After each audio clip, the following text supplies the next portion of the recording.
Yo, what's up, guys? Teacher Paul here, and today we are checking out the Norwegian football culture.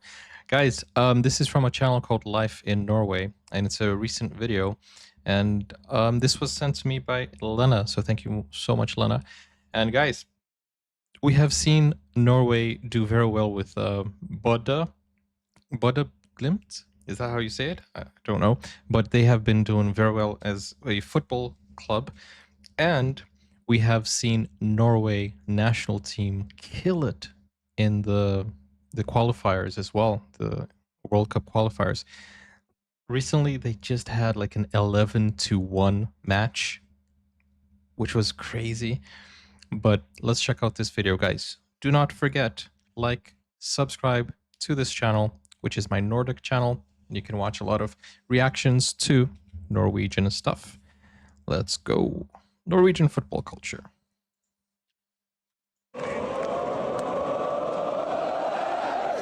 Smoke, flares, flags. This isn't a Champions League night in Istanbul. They're just league games in Norway. Now, you might think Norwegian football is all about Erling Haaland and Martin Ødegaard. And sure, they're world-class talents, as are many Norwegians playing overseas today. But there's so much more to football in Norway. Now, I grew up with English football culture, and Norwegian football culture is, well, it's quite different actually, and it's full of surprises. Since moving to Norway, He has a lot of credentials to talk about this, because English football is one of the biggest, club football, the biggest football fan clubs, the biggest football culture you can find in the world. So definitely, let's see how it differs from Norwegian football. I've become more and more interested in the domestic game. And in the seasons when I can afford to, I follow my team all around Norway. During that time, I've learned a lot about Norwegian football. Just before we get started, please do check out lifeinnorway.net for all things Norway in English. And if you do enjoy these videos, please consider backing me and the channel on Patreon. Backers get early access to these videos, plus exclusive travel tips from yours truly. Yes, guys, go over to his Patreon so that he can keep on doing this. We, as creators, need your support. So go support this man, because he does great content. And I'm definitely going to check out his site, because I will be in Bergen really soon, and I will check out his Best of Bergen, guide. Now, from unexpected loyalties to a very special night in May, here are 10 things you need to know about Norwegian football. Number 1, it's a summer sport. Let's start with something that surprises a lot of people, even though it really shouldn't. Football in Norway is a summer sport. In fact, I'm just back from a visit to Oslo, where I took in a game in scorching conditions at the height of summer. The season usually begins in April and ends in late autumn. That's because playing through the winter simply isn't practical in much of Norway. So, instead of freezing matches in the darkness of January, you get evening kickoffs in the summer sunshine. At least in theory. In November, a few years ago, I stood on a freezing terrace in Hamar in a temperature of -14. And these were the scenes a few weeks later in Oslo. Wow. There's also a short summer break of 2 to 3 weeks, and that's usually in June. This means that Eliteserien games in July tend to be sparsely attended, because that's when most Norwegians are on vacation. And that's how you know the team has to be extra good, because if you're going out in the snow, they have to be good. Number 2, many Norwegians support an English team. Ask a Norwegian who they support, and you're just as likely to hear Manchester United, Liverpool, or Spurs as you are Rosenborg, Vålerenga, or Bodø Glimt. Premier League football has a massive following here, thanks mainly to English matches being shown live on Norwegian TV for decades. Many fans have a local team and a Premier League team, and the loyalty to the latter can run deeper. If you travel from Norway to England on a weekend, don't be surprised to see a bunch of Norwegians on board wearing English football shirts. Premier League travel is big business from Norway these days. I didn't know that. Number 3, away fans aren't a big thing. In Europe's big leagues, away supporters are a loud and visible part of the matchday experience. It's certainly something I enjoyed during my years back in England. But in Norway, not so much.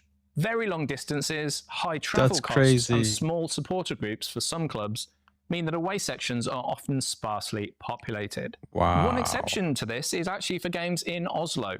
That's because there are people from all over Norway living in the capital, more so than any other city. So, and I don't know, maybe there's easier access to Oslo. I don't know. It's hard for people to go like from North Norway to like to the south, I would say, and could get quite expensive. Oslo-based fans of other Norwegian teams usually turn out in force whenever their team plays in the Oslo region.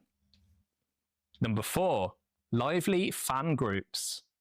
Now, while the crowds here may not match the size of those in England or Germany, many clubs still have passionate ultras and supporters groups who bring noise, colour and creativity to the stands.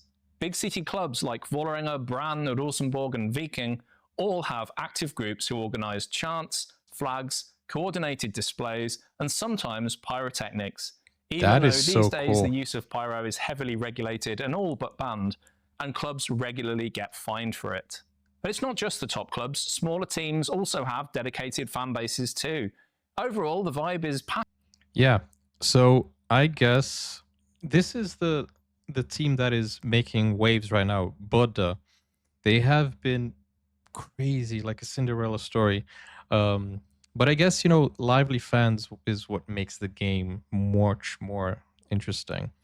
Like if you go to a game where they're, Bodø Glimt, right? Glimt. And hi, Carousel. Passionate, but it's mostly family friendly in a Norwegian stadium. Norwegian football culture values inclusion, and many supporter sections welcome all ages and backgrounds. Number 5, local derbies aren't always local. Given Norway's geography, local is a very relative term. Take the northern derby between Tromsø and Bodø Glimt, for example, which I was fortunate enough to actually see in person this year. Those cities are nearly 500 kilometers apart to drive, but it's still the most heated fixture in the north, known as the Battle for Northern Norway. Now, some derbies are truly local, like Vålerenga versus Lyn or Lillestrøm, but others do stretch that definition a bit. Yes, that said, you don't have to go far down the system in Norway to find the regional leagues. Norway's top division, Eliteserien, has just 16 teams. Beneath that, there's the 16-team Obos League, and below that, everything is regional. Many clubs are based in tiny towns and villages, giving the game a strong local identity. And this regional league structure, even at the third level, is essential for football to thrive. Number 6, a one-team country again.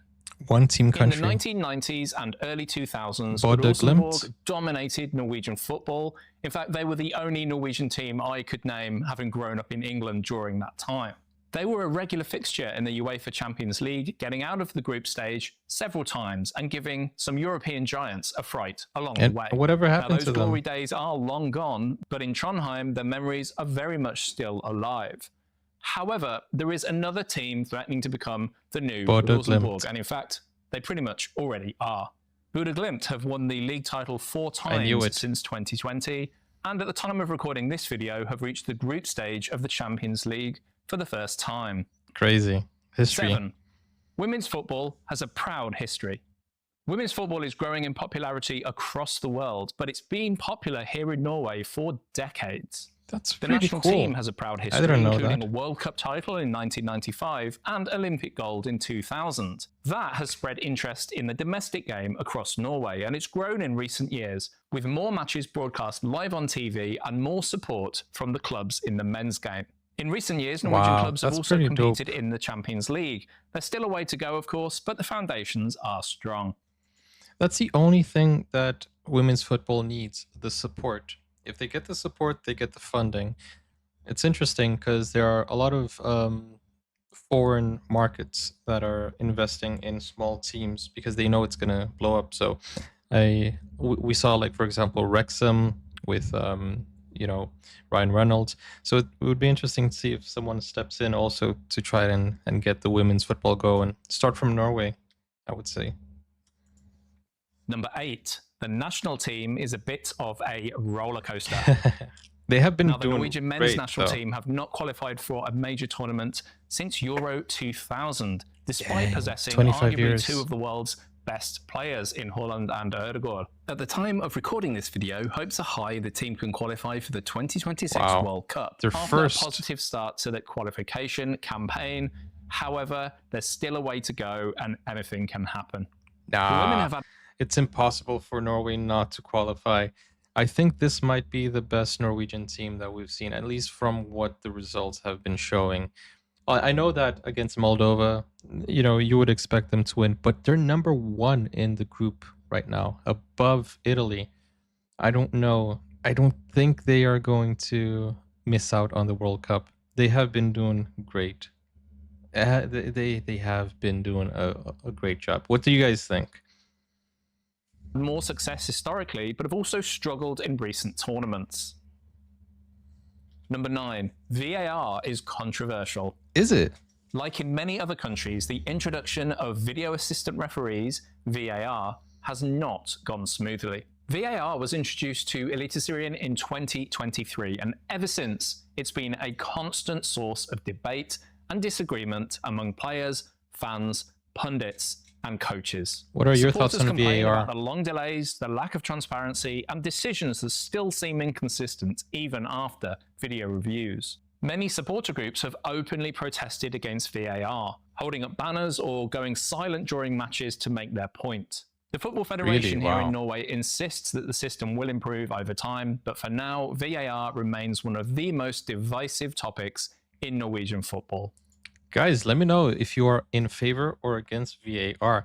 I think if they have a clear communication, then it works. But at the same time, it has to be very clear. They have to show us, not only see it between themselves. Number 10, the 16th of May is a big night on the football calendar. 16th of May? Back in England, Boxing Day is always a highlight of the football calendar, and it was the day I looked at before any other when the fixtures came out. The full round of fixtures on the 26th of December had a real festive feel to them, and it was always a highlight whoever the opponents were. But in Norway, it's the night before Constitution Day when The day football before takes the center national day. stage. That's the 16th of May, and it's traditionally packed with league fixtures and a festive matchday atmosphere. Many clubs draw their biggest home crowds of the season, and for football fans, the round of fixtures on the 16th is just as important as the parades and festivities the following day. That's Watch pretty this video cool. next to learn more about those festivities and everything else to expect on the 17th of May, Norwegian Constitution Day. And as always, thank you for watching. That is pretty cool. Norwegian football has been growing, and especially because of these two things that I've been mentioning. It feels like it's the comeback of the Norwegian club football, because as he mentioned, Rosenborg was well known, and now Bodø Glimt is there doing its job, being part of the UEFA Champions League. And then also we see Norway being number 1 in the groups. So it for the qualifiers, of course, a lot can happen, but still, they have been getting consistent results. And 11-1, albeit against Moldova, it is quite a big, it's history right there. But it's very interesting to see how the culture is growing, and also a lot of people have been talking about it. And yeah, I think, is Norway getting less cold? Is it getting warmer? Because I feel like parts of the world, they're inverting. Tropical countries are getting colder, and places that are supposed to be cold, like here in the UK, are getting warmer. So I feel like that's gonna help the football culture as well. But with that said, guys, I hope you enjoyed this video. Thank you, Lena, for suggesting it, and I hope you enjoyed it. Go over to Life in Norway channel. Link is in the description. As always, go support the people I react to. And if you want to watch full movie reactions, shows, series, and other stuff, I have reacted to more than 40 movies from the Nordic region, and also series like Norseman, Lillehammer, and other stuff. Links are in the pinned comments. Go have fun and click over here for more. I will see you soon. Take care. Bye-bye.